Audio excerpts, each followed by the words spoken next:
शिवराय म्हणजे युद्ध कौशल्याची मूर्ती. पण तुम्हाला माहितीये, त्यांची खरी जादू तलवारीत नव्हतीच, ती तर त्यांच्या अर्थनीतीत होती.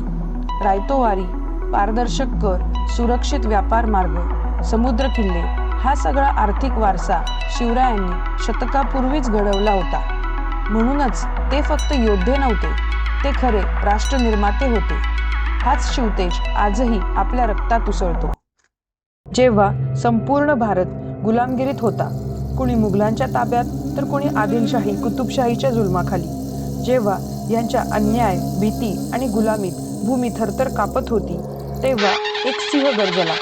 तो सिंह म्हणजे छत्रपती शिवाजी महाराज. स्वराज्याचे स्वप्न, आई जिजाऊंच्या कुशीत व त्यांच्या छत्रछायेत वाढलेला हा बालवीर लहानपणापासूनच वेगळा होता.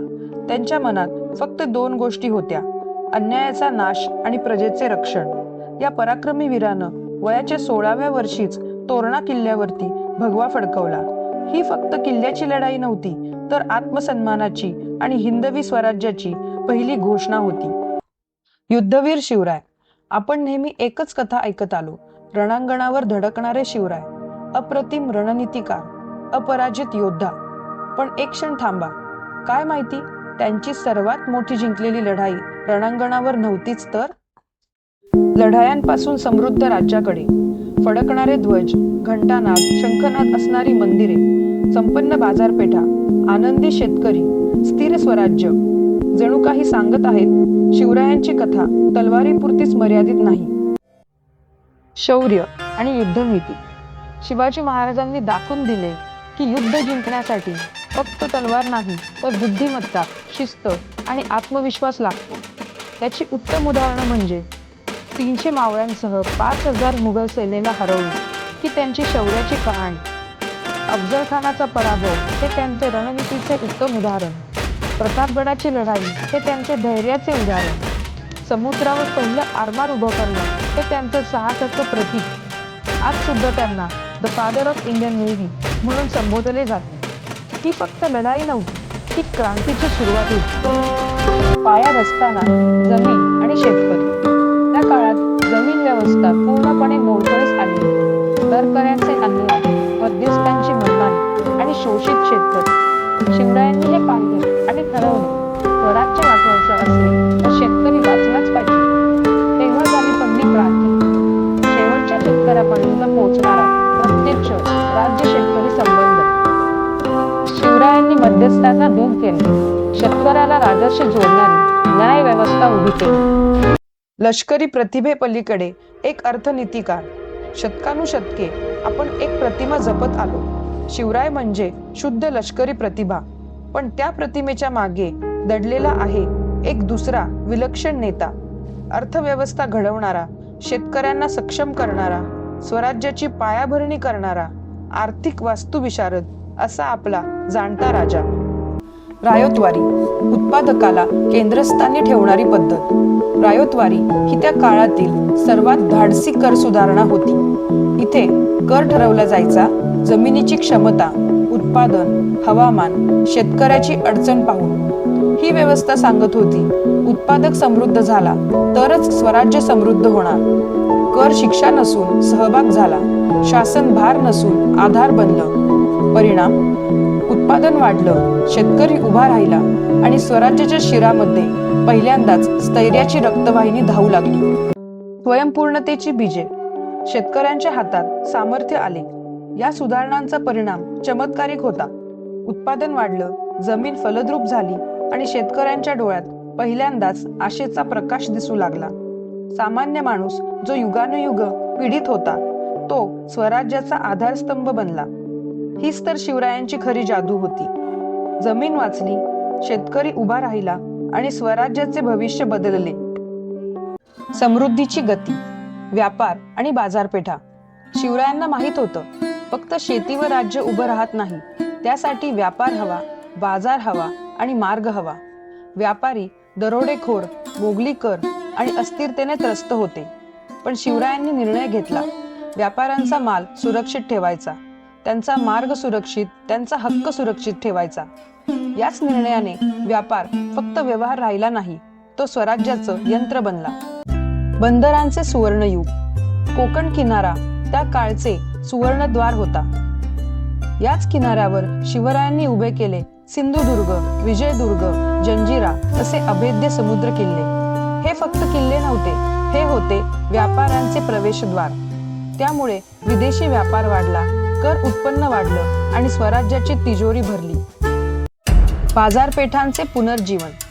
शिवरायांनी कारागिरांना प्रोत्साहन दिलं, व्यापाऱ्यांना सुरक्षा दिली, घोडे, धान्य, धातूंचे स्वतंत्र बाजार उभे केले, फसवणुकीवर कडक कार्यवाही केली. लोक म्हणू लागले, स्वराज्य म्हणजे आमच्यासाठी न्याय आणि संधी.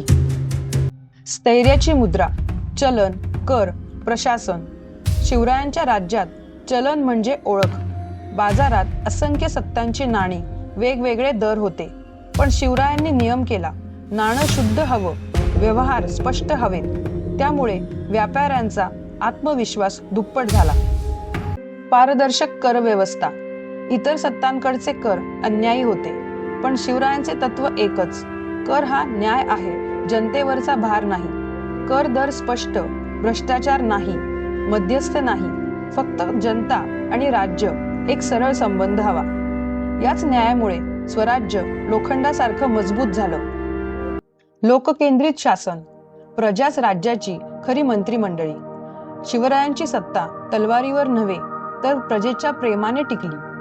ते स्वतः जनतेत मिसळायचे, अडचणी ऐकायचे, निर्णय घ्यायचे. त्यांच्या नजरेत प्रत्येक शेतकरी, प्रत्येक कारागीर, प्रत्येक व्यापारी स्वराज्याचा आधारस्तंभ होता. जनतेचा राजा आणि शिस्त. महाराजांची खरी ताकद होती जनता. लोकांना याआधी राजाला पाहून भीती वाटायची, पण याच शिवाजी महाराजांना पाहून त्यांना प्रेम आणि विश्वास दिसायचा. जनतेची समृद्धी, सामाजिक कल्याण. शिवरायांच्या राज्यात सर्वात महत्त्वाची गोष्ट सामान्य माणसाचा सन्मान. स्त्रियांना सुरक्षा, गरिबांना आधार, अनाथांना संरक्षण आणि पीडितांना मदत हे त्यांच्या राज्याचे गुणसूत्र होते. युद्ध जिंकल्यानंतर कधीही ते स्त्रियांचा अपमान, अवहेलना करत नसत. शत्रूच्या कुटुंबाचाही सन्मान करत असत आणि हीच ताकीद त्यांनी त्यांच्या सैन्याला सुद्धा दिली होती. हाच तो चरित्राचा तेजोमय दीप, ज्यामुळे आजही शिवाजी महाराज प्रेरणेचे दुसरे नाव आहे. मित्रांनो, आजच्या काळातही आपल्याला शिवाजी महाराजांची शिकवण तितकीच महत्त्वाची आहे. अडचणी आल्या तरी मागे हटायचे नाही, अन्याय दिसला तरी गप्प बसायचे नाही. स्वप्न मोठं असेल तर संघर्षालाही मिठी मारायची. छत्रपतींच्या जीवनातून आपल्याला मिळणारा संकेत एकच आहे, परिस्थिती कितीही बिकट, कठीण असली तरी जर आत्मविश्वास जिवंत असेल तर डोंगरालाही हलवता येते. तळागाळातील सबलीकरण. शिवरायांनी प्रत्येकाला सांगितलं, हे राज्य तुमचं आहे, तुमच्या शक्तीनं उभं आहे. ही भावना, हा आत्मसन्मान, यामुळे स्वराज्य एक शासन नव्हतं, ते जनतेचं आंदोलन बनलं. काळाच्या पलीकडचा वारसा. आज आपण जेव्हा शिवाजी महाराजांकडे पाहतो तेव्हा फक्त त्यांची तलवार दिसते, पण खरी गोष्ट अशी की त्यांच्या दूरदर्शी अर्थनीतीनेच स्वराज्याला भविष्य दिले. तलवारीने प्रदेश जिंकले, पण अर्थनीतीने मने जिंकली. त्यांचा संदेश आजही तितकाच तेजस्वी आहे. शक्ती महत्वाची, पण समृद्धी त्याहूनही महत्वाची आहे. जगात अनेक योद्धे झाले, पण जनतेचं पोट भरून भविष्य सुरक्षित करणारा राजा एकच, छत्रपती शिवाजी महाराज.